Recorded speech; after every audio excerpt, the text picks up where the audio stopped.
ይሄ የቡዳ መንፈስ ሁሉ ነገሯ የኔ ነው ብሎ ካሰበ ወይም ሁሉ ነገሩ የኔ ነው ብላ ካሰበች ወንዱ ላይ ያለችው ሴት ዛር የቀረበችውን ሴት በሙሉ የሚቀርበው የሚነካው ነገር በሙሉ ታበላሻለች እና ፊቱን ጥሩ ስሜት እንዳይኖረው ፊቷም ጥሩ ስሜት ባሏ ከውጪ ሲመጣ በጥሩ ፊት እንዳትቀበለው በቃ አንቺ ገንዘብ ካልሰጠውሽ ፊትሽ ፈገግ አይልም ማለት ነው ምናምን ይላል። በቃ ትልቁ ጥቅሙ ይሰጣት። ከዛ ሳስተምር መንፈስ ካለባችሁ ዛሬ መንፈስ ካለባችሁ ታንጠራራላችሁ፣ ታዛጋላችሁ፣ እንባ ይፈሳችኋል፣ ይደብራችኋል፣ ቁጭ ብድግ ትላላችሁ፣ ትቁነጠነጣላችሁ። የማስተምረውን ሰምተው ዛር የሚባለው በልጆች ላይ የሚቀና ምቀኛ እናት ማብላት ስትፈልግ ልጅ እንዳይበላ የሚወርቅ ግን ያለው ያው ቤተሰብ ውስጥ ነው። ማስተማር ነበረባቸው። ምን ይላሉ አንዳንድ ሰነፍ እናቶች፣ ሰነፍ ነው የምላቸው እኔ ምን ይላሉ ቁርባን ይቁረቡ፣ ጸበል ይጠመቁ፣ ጾም ይጹሙ ሲባል ልጆች ማለት ነው እኔ ጾምለታለሁ፣ እኔ ቆርብለታለሁ፣ ዝም ብለህ ስራህን ስራ ምን አለበትና ዝም ብሎ ስራ ምን ችግር አለው እኔ ጾምለህ እኔ ሮብና አርብም ሲሆን ጠጣ ወተቱን ችግር የለውም ብላ እግዚአብሔር ከሰራተኛ ከሚሰራ ሰው ጋር ጸብ የለውም።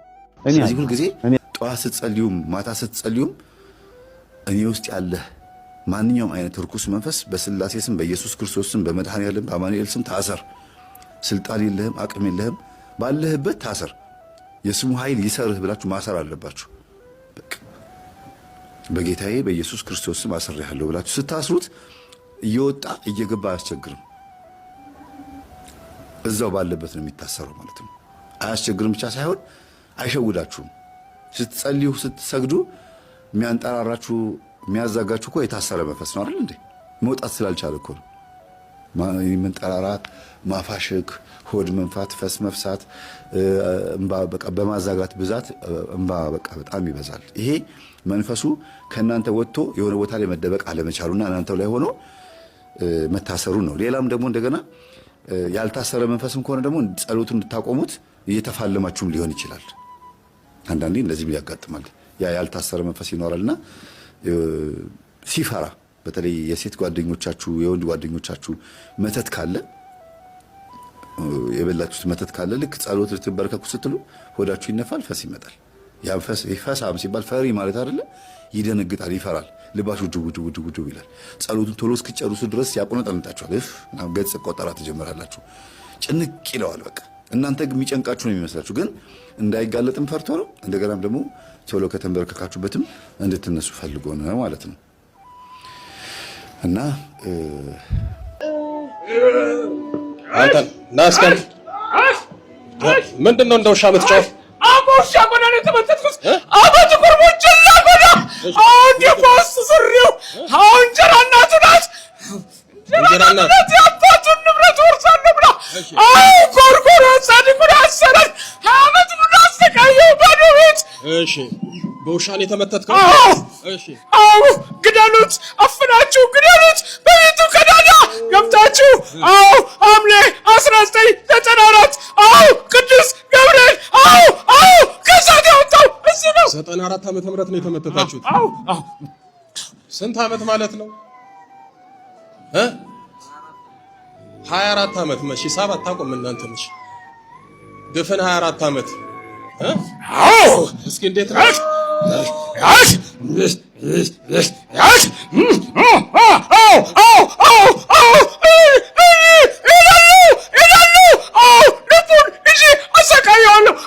የሙት መንፈስም አለው። ብሩሩን አንቄ ምራቁን አደርግበታለሁ። ሌሊት በተኛበት አሰቃየዋለሁ። አሁን እኮ የምታወራኝ በቡችላ ድምፅ ነው።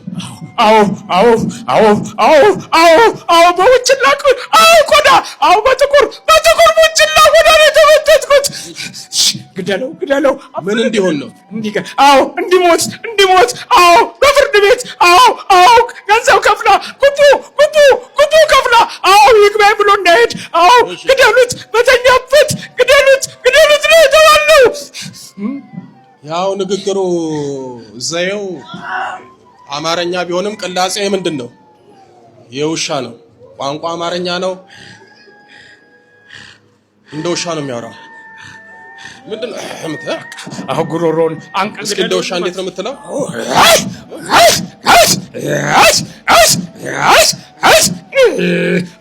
አዎ ቃልቻ ነው የሰጠን። አዎ ውሻ ቆዳ አያና ቃልቻው እሱ ነው። 500 ብር ከፈል ነው። አዎ ሰጠን። ድግምት ደግሞ ሰጠን። ምን አረጋችሁት? እስኪ ምን አረጋችሁት? ግደሉት በቃ 24 ዓመት ሙሉ ምን አረጋችሁት? ባዶ ቤት እንዳያገባ እንዳይወልድ። አዎ ጸጋውንም ጭምር ነው የወሰድነው።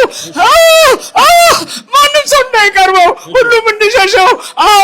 የጥርጣሬ መንፈስም አለው።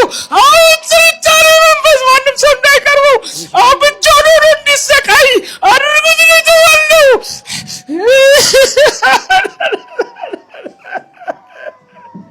አያሳዝንም መጨረሻችን ነው። እኔ ደግሞ የሚደንቀኝ አመታተቱ ስልቱ በውሻ ያስመትታሉ።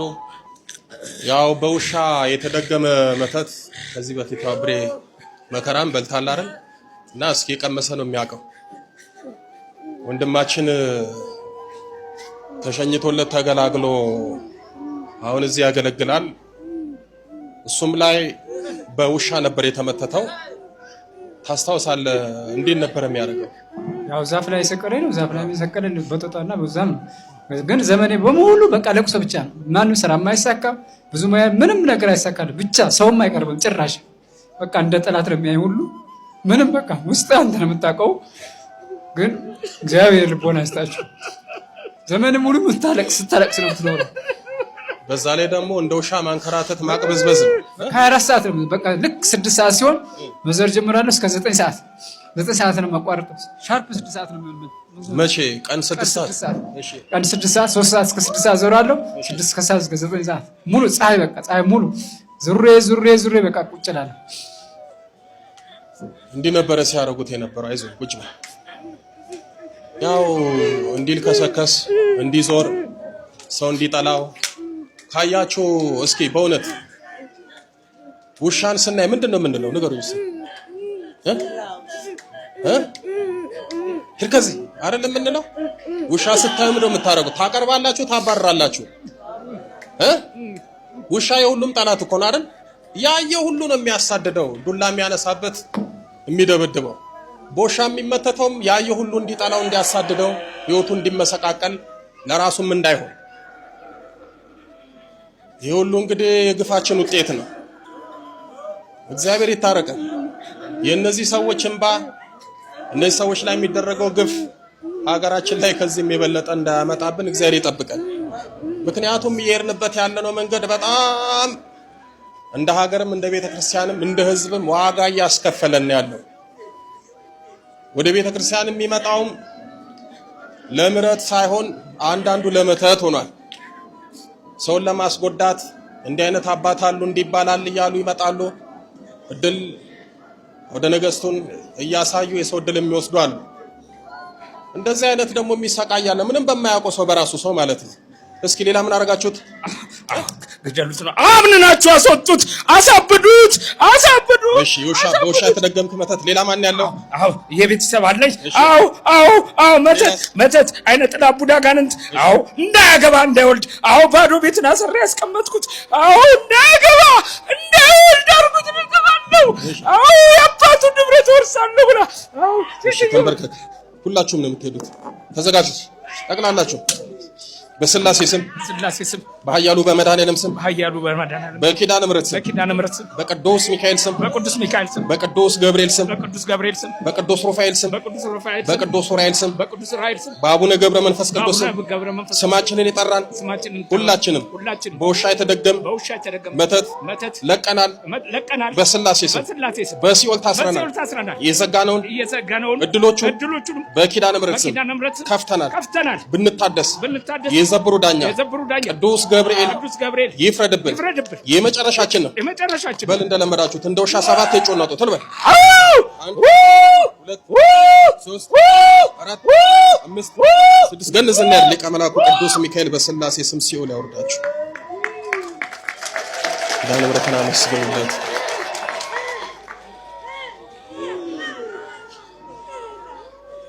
ተው መቤቴን አመስግን። ተው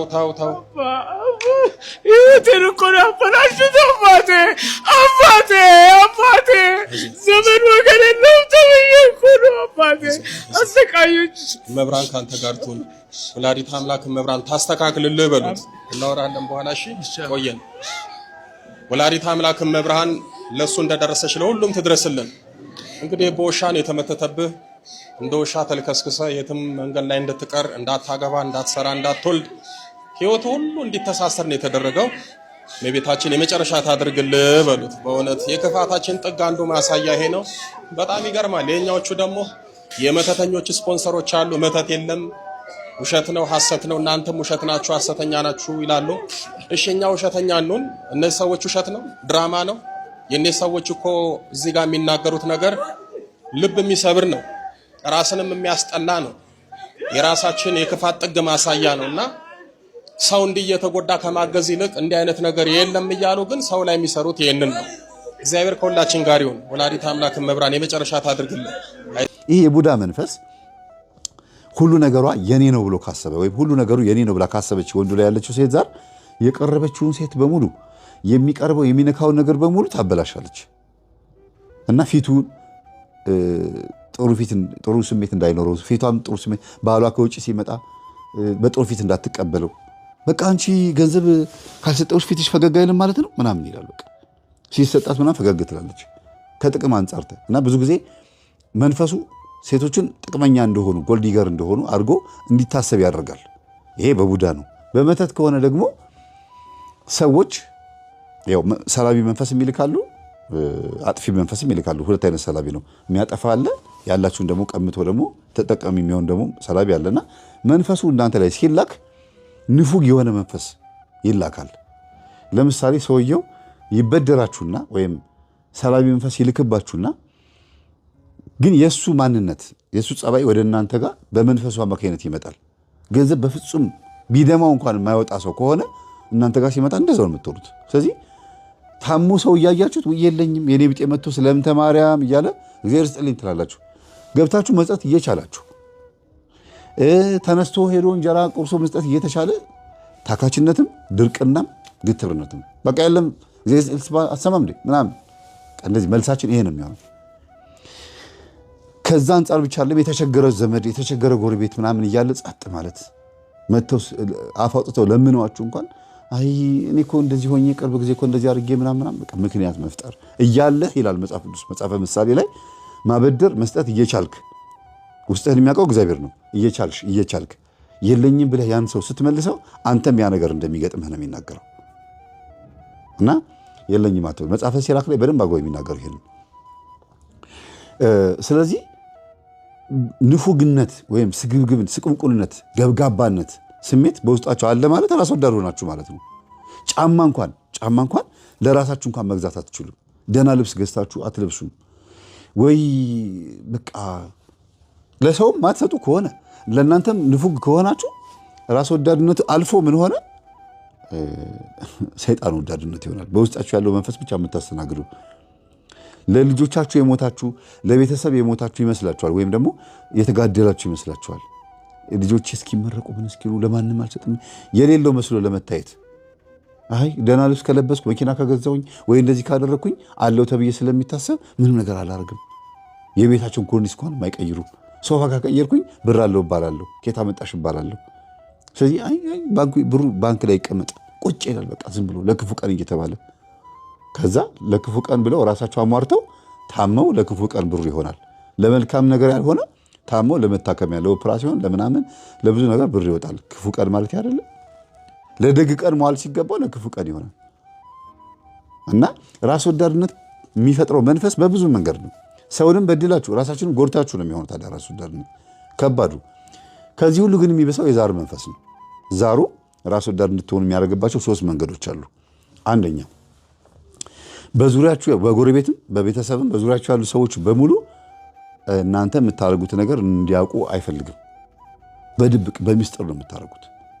በሚስጥር በቃ ሁሉ ነገር በድብቅ እንድታደርጉት ያደርግና የተነቃ ጊዜ ላይ አይ ይሄ ነገር እኔ ፈልጌውን ያደረኩት መብቴ ነው፣ ስትፈልግ መፋታት ትችላለህ፣ መውጣት ትችላለህ፣ ስትፈልጉ መሄድ ትችላላችሁ፣ መብቴ ነው።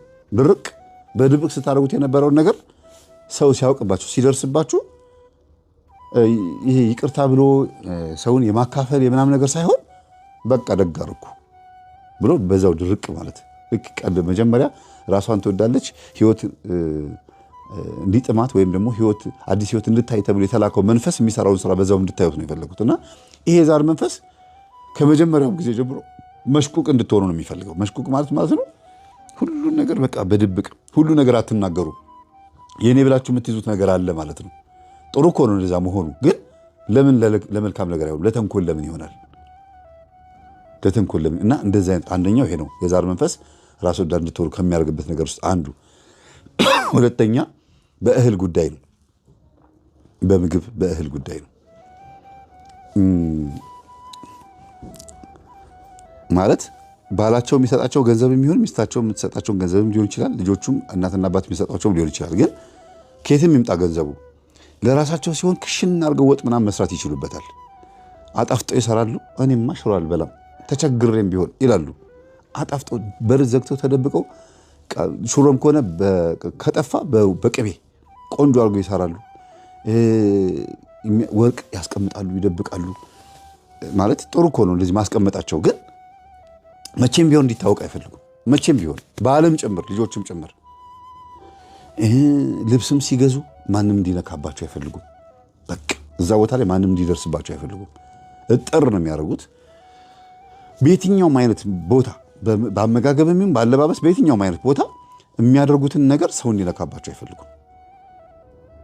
አውቆባቸውም ቅድም መጀመሪያ እንደነገርኩት አውቆባቸውም ይሁን ሳያውቅባቸው ግን ሰውነታቸውን አይጎዱም። ሲርባቸው ካስቀመጡት ላይ ላጥ አድርገው ይበላሉ። ያቺን ራስ ወዳድነታቸውን በጣም ነው የሚንከባከቧት። በጣም እና መቋጠር መቼም ቢሆን ለማንም የማያሳዩት ነገር ማስቀመጥ፣ ይሄ ሁለተኛው ነው። ግን እንዴት እንደሚጠፋ ደግሞ በኋላ እነግራችኋለሁ። እንዴት እንደሚጠፋ ይሄንን አጠራቅሞ መንፈሱ እንዴት እንደሚነጥቃቸው ማለት ነው። አንዳንድ ሽማግሌዎች አይታችኋል። ብዙ ብር አስቀምጠው ወትፈው ዘመኑ ያለፈበት ብር ሁሉ ሲሞቱ ትራሳቸው ስር ተገኘ ይባላል። ፍራቻቸው ስር ተገኘ፣ ቀብረውት የሆነ ግድግዳ ስር ተወትፎ ምናምን ተገኘ የሚባለው እንደዚህ አይነት ሰዎች ናቸው። ስንት መብላት፣ መጠጣት፣ መሻሻል እየቻሉ የተሻለ ህይወት መኖር እየቻሉ ጎረቤት መርዳት፣ ሰው መርዳት እየቻሉ እነሱም ሳይጠቀሙበት ብሩም ዘመኑ አልፎ ብር እንደተቀየረ እንኳን አያውቁም። ቢያውቁም እንኳን ገንዘቡን አውጥተው እንዳይሰጡ በዛው በስብሶ ምን ብሎ ይቀራል። እና ይሄ ሁለተኛ። ሶስተኛ ግን ራስ ወዳድ የሚባሉ ሰዎች ከሰው ደግሞ ይዘርፋሉ። መዝረፍ ስላችሁ ቀላል መዝረፍ አይደለም። የእነሱ እንዲነካ አይፈልጉም። የሰው ግን ሲሰበስቡ አደገኛ ናቸው። ሁልጊዜ የለኝም ነው። የለኝም ብቻ አይደለም፣ በተገኘው አጋጣሚ ሁሉ ነገር የእነሱ ቢሆን ደስ ይላቸዋል። እና ሴት ከሆነች ለምሳሌ ከባሏ የምትቀበለው ገንዘብ ካለ ባገኘችው አጋጣሚ ሁሉንም የተሰጣትን ገንዘብ ለምትፈልገው ነገር አታውለውም፣ ለሚያስፈልገው ነገር አታውለውም። ሰብ አድርጋ ከዛ ላይ ቁጭ የምታደርገው ገንዘብ ይኖራታል ከተሰጣት ብር ላይ። እና የራሳቸው የሆነውን ንብረት እንዳለ ሆኖ የሰው ነገር ያምራቸዋል፣ የሰው ንብረት ያምራቸዋል። ራስ ወዳድ ሰዎች እንደዚህ ናቸው። ካስቀምጡት ገንዘብ ላይ አንስተው እገሌ ስለገዛ እኔም ይሄን ነገር ገዛለሁም አይሉም። ራስ ወዳድ ሰው ብዙ ጊዜ ከጓደኛው ጋር ኮምፒቲሽን አይገባም። ይሄ እሱ ቤት እንደገዛ እኔም ልግዛ፣ እሱ መኪና እንደገዛ እኔም ልግዛ፣ እኔ እሱ ቤት እንደዚህ ለውጥ እንዳመጣ እኔም ላውጥ አይልም። ራስ ወዳድ ሰው ካደረገ እንዳለው ስለሚታወቅበት ወይም ገንዘብ እንዳለው ስለሚታወቅበት ስጠኝም እንዳይባል እንዳትባልም ሊሆን ይችላል። ብቻ በአጠቃላይ ጥያቄ እንዳይመጣባቸው ሁልጊዜ ተረጂ ሆነው የሚኖሩ ሰዎችም አሉ። ሁልጊዜ በቃ ሲሰጡ እግዚአብሔር ይስጥልኝ አመሰግናለሁ ይቀበላሉ። ያ ሰጪ የነበረው ሰው የሆነ ጊዜ ላይ ድሃ ሲሆን ተቀባይ የነበሩት ሀብታም ሆነው የሚገኙበት ጊዜ አለ። ራስ ወዳድነታቸው ውስጥ አንዳንድ ጊዜ ከበርቴ የሚያደርጋቸው አራጣ ማበደር ቢጀምሩም አሉ። አራጣ ያበድራሉ። እንደዚህ በድብቅ አለኝ ብለው አይናገሩም፣ ግን በድብቅ በጣም ብዙ ስራ ይሰራሉ። እና ዘርዝሬ መናገሩ ብዙ ማስፈላጊ አይደለም፣ ግን ራስ ወዳድነትን ስሜት እናንተ ውስጥም ተጋሩት። እንዴት አይታችሁታል ይሄን ነገር? የንፉግነት መንፈስ ራስ ወዳድነት መንፈስ ነው፣ የስግብግብነት ማለት ነው። ቀጥሎ ደግሞ ሌላው የልክፍት መንፈስ አለ። ልክፍት የሚባለው ምንድን ነው? ድንገት ዘመድ ጋር የሆነ ቤተሰብ ጋር ሄዳችሁ ዘመድ ጥያቄ ሄዳችሁ አንድ ነገር ታዩታላችሁ። ውይ እሷ ቤት ሄጄ ያየሁት የሆነ ደስ የሚል ዕቃ አለ፣ መልካም ነገር ጥሩ ነገር ነው፣ እሱን ነገር እንደው መቼ ይሆን የምገዛው ብላችሁ አይምሯችሁ በዛ ነገር ይለከፋል። የሰው ዕቃ አይታችኋል፣ ወዳችሁታል፣ የእናንተ እንዲሆን ተመኝታችኋል፣ በዛ ነገር ተለከፋችሁ። ከዛ ከሆነ ጊዜ በኋላ ያ ነገርሽ ግን ያ ዕቃ ግን አለ ምስሉ ጊዜ ዕቃው የለም፣ ተሰብሯል፣ ተበላሽቷል። ወይም ደግሞ እስቲ እንደው ይሄን ዕቃሽን ስጭኝና እንደዚህ ፈልጌው ትዋሱትና ወይም ይዋሱትና ከእናንተ ይወስዱትና በእነዛ ልመስልላችሁ ከወሰዱት በኋላ ቁጭ ያደርጉታል። ሲቆይ ራስ ይመስልሃል አምጣ ብላችሁ የምትቀበሉት ዕቃ የለም አንዳንድ ሰው። ከዛ ዕቃው ይቀመጣል። ዕቃው ከተቀመጠ በኋላ መቀበል እናንተም ትረሳላችሁ ወይም ደግሞ ይከብዳችኋል። ከዛ ስትቀበሉት ዕቃው ተበላሽቷል። ለምን ሲባል የራሷን ዕቃ ትታ የራሷን ድስት የራሷን ዕቃ ትታ ወይም የራሷን የሆነ ነገር ትታ ከእናንተ በተዋሰችው ዕቃ ነው ፍግት ስታደርገው የምትውለው። ስትሰራበት ትቆይና እንዲህ ሳደርገው እኮ ተሰብሮብኝ ተበላሽቶብኝ ብላ በቃ ይሁን ችግር የለውም ብላችሁ አሮጌ ዕቃ ትቀበላላችሁ። ያው የሰጣችሁት ዕቃ ራሱ ነው ግን ተበላሽቶ ፈግቶ ብሎ ነው የራሷን ዕቃ አስቀምጣ። በሆነ ጊዜ ላይ እንግዲህ በሴት የምመስልላችሁ እንዲቀላችሁ ብዬ ነው። እቤቷ ስትመጣ ምናምን እቺ ሴትዮ ዕቃ ያዋሰችው ሴትዮ ስትመጣ ያንኑ ራሱን ዕቃውን ሴትዮዋ ቤት ታየዋለች፣ አዲስ ሆኖ ሌላ ዕቃ ማለት ነው። እና የራሷ ዕቃ ያላት ነው የኔን ዕቃ ስታደክም የነበረው ብላችሁ በጣም ትገረማላችሁ። እና በአንድ በኩል የራስ ወዳድነት ባህሪ እንዲህ ይመስላል፣ በሌላ በኩል ደግሞ ያጠፋል። ያከማቹትን ገንዘብ በከንቱ ነው የሚያጠፋው። ለክፉ ቀን ብለው ያስቀምጣሉ፣ ክፉ ነገር ይደርስባቸውና ለክፉ ቀን ሆኖ ገንዘቡ በዛ ይጠፋል። እና እግዚአብሔር አምላክ ልቦና ይስጠን። ምክሩ ይሄን ይመስላል። እንደ ምክር ከወሰዳችሁት ሰፋ አድርጋችሁት እናንተ በአንድም በሌላ መንገድ እግዚአብሔር አስተምሮናል። ስለነበረ ሰዓቱ ለአምላካችን ስም የተመሰገነ ይሁን። ይህ ቡዳ ዛር የሚባለው በልጆች ላይ የሚቀና ምቀኛ፣ እናት ማብላት ስትፈልግ ልጅ እንዳይበላ የሚወርቅ ግን ያለው ያው ቤተሰብ ውስጥ ነው። ልጅ መጠጣት ሲፈልግ እንዳይጠጣ የሚያደርግ፣ እናትየዋ ስትጋብዝ ልጁን የሚያመው እየሆነ ያሰቃያል ማለት ነው። ይሄ ነው ቡዳ ዛር የሚባለው። ምክንያቱም ይቀናል፣ ምቀኛ ነው። ሰው ሆኖ እንዳይወለድ የሚያደርግ ኃይል ነው። ይህ ከዘመናት ኖሮ ኖሮ ኖሮ እናቶቻችን አባቶቻችን በውስጣቸው አንግሰውት ያለፉት ጉዳይ ነው። የዚህ ዘመን የእኔ ማዋረድ ሳይሆን ስንዋረድ የኖርንበት መንፈስ ነው። ሰባኪዎቻችን ያልገባቸው ነገር ትልቁ ነገር አሁን መንፈስን ሁሉ መርምሩ ይላሉ በየመድረኩ ላይ። መንፈስን ሁሉ መርምሩ፣ መንፈስን ሁሉ አትመኑ ይላሉ። እኛ መንፈስን አምነን አይደለም እኮ ዘራችን ዲያብሎስ ሆኗልና እወቁት እና የተቀደሰ ዘር ለመሆን ታገሉ የሚለውን ትምህርት ለማስተማር ነበረ። ገልብጠውት እነሱ እኔኑ ጠንቋይ ሲያደርጉ ለዘመናት የቆየውን ፍዳችንን እንደነበረ እንዲቆይ ሰይጣንን አትንኩት እያሉ ሲለፈልፍም ምን ሲልም ኧረ እያሉ ሽል ይላሉ እነሱ ራሳቸው።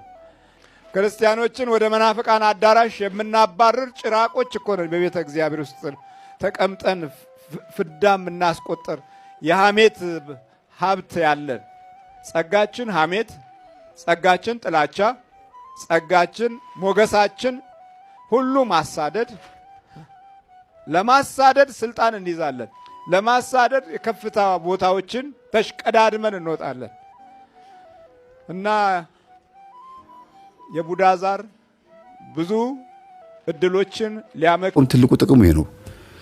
ከዛ ሳስተምር መንፈስ ካለባችሁ ዛሬ መንፈስ ካለባችሁ ታንጠራራላችሁ፣ ታዛጋላችሁ፣ እንባ ይፈሳችኋል፣ ይደብራችኋል፣ ቁጭ ብድግ ትላላችሁ፣ ትቁነጠነጣላችሁ። የማስተምረውን ሰምተው እንዴ ይሄማ ራሱ አጀሬው አይደል እንዴ ምናምን አለና በቃ ወዲያውኑ ቅዳሴ በተከታታይ ማስቀደስ ጀመሩና ለመጀመሪያ ጊዜ ማንን ጻድቅ እንዳወቁ ታውቃላችሁ? ጻድቁ አባታችን አቡነ እስቲ ስታዛጉ የማንን ስም ጥሩን ያልኳችሁ? ስታዛጉ የአቡነ እስትንፋሰ ክርስቶስን በረከታቸው ይደርብን በሉ እስቲ ሁላችሁም ጻፉ ይሄንን። የአባታችን የአቡነ እስትንፋሰ ክርስቶስን ስም የጠራ አንድ ሰይጣን ሁለት ሰይጣን ይወጣለታል። ስለ አቡነ እስትንፋሰ ክርስቶስ ብለህ ሪያል ያለውን ሰይጣን አባርልኝ፣ ቃል የገባህላቸው መሰረት አባርልኝ ብላችሁ በሉት ብያለሁ። እና ደግሞ ኮርስ ብዬ ያስተማርኩትን ትምህርት ማዳመጥ ጀመሩ። ቤተክርስቲያናችን ስለ ኢየሱስ ያላትን አመለካከት ሲያዩ እንዴ ፈጣሪ አይደል እንደምትለው የባህሪ አምላክ አይደል እንደምትለው ቤተክርስቲያን ኦርቶዶክስ ምንድነው ያጠፋችሁ እቺ ቤተክርስቲያን ስለ ክርስቶስ የምታስተምረው እንዴ? ዋናው አስተምህሮ ይሄ ከሆነ ሰንበት ተማሪ እንሆናለን ብለው ሰንበት ትምህርት ቤት ገቡ፣ ተመዘገቡ። ከሰንበት ተማሪዎቹ መካከል አንዷ የኔን ትምህርት ብታዳምጥ ልጅ ቀጥታ ቢሮ ድረስ ይዛቸው መጣች እኔ ጋር። ከዛ በዛ ተዋወቅን ማለት ተቀራረብን። በዛ በኩልም እኮ ማግኘት ይችላሉ፣ በልጁ በኩል ግን አጋጣሚው እንደዚህ ነው ያዞረውና እንዴ እናንተ የምትነግሩኝ ታሪክ የገሌ ገሌ ጓደኛ ነህ እንዲያልኩት አዎ እንዴት አወካለኝ?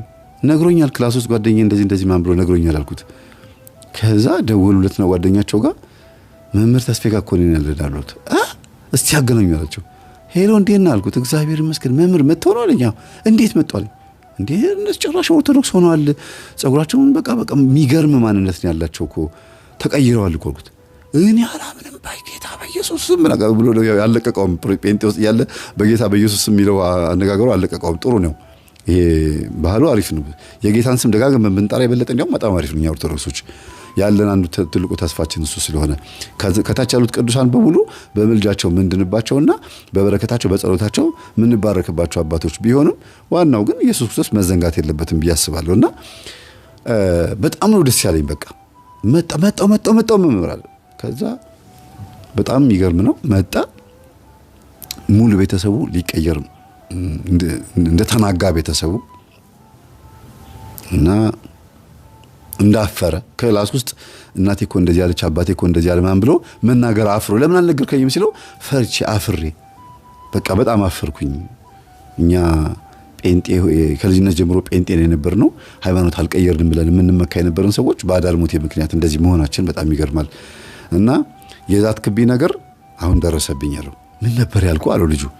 እኔ አንተን የምከራከር በመጽሐፍ ቅዱስ ጥቅስ አይደለም፣ ይሄን ትምህርት አዳምጠህ ትቀየራለህ ብለኸኛል ነበር። ያው እንግዲህ በመጣም ተታኛል። እንግዲህ ጌታ ይሁን አይሁን አላቅም፣ እንግዲህ አሁን ታስተምሩኛላችሁ አለ። አይዞ ጌታ ነው አሁን በቃ ሁሉ ነገር ተስተካክሏል ምናምን ብሎ በልውሰድና አስተምርልኝ ብዬ በሳምንት አንድ ቀን እየመጡ ጥያቄዎቻቸውን ይጠይቁኛል። ኮርስ ላይ ያስተማርኩትን ትምህርት ይጠይቁኛል፣ እመልስላቸዋለሁ። ኮርስ ላይ ያስተማርኩትን ትምህርት ይጠይቁኛል፣ እመልስላቸዋለሁ። እና በጣም ጎበዝ ሆኑ። አሁን የ2018ን የጥምቀት በዓል ዩኒፎርም ለብሰው ለመጀመሪያ ጊዜ ታቦትን ሸኙ ማለት ነው። እነዚህ ወንድማማቾች ሁለቱ ወንድማማቾች ቀድሞ ቤተክርስቲያን የገቡት እነሱ ናቸው። ታቦቱን ሲሸኙ ምን ብለው ነበረ? አንተ ታቦት ያው ደብሩን ተናገርኩኝ ጥሩ ስላልሆነ ነው።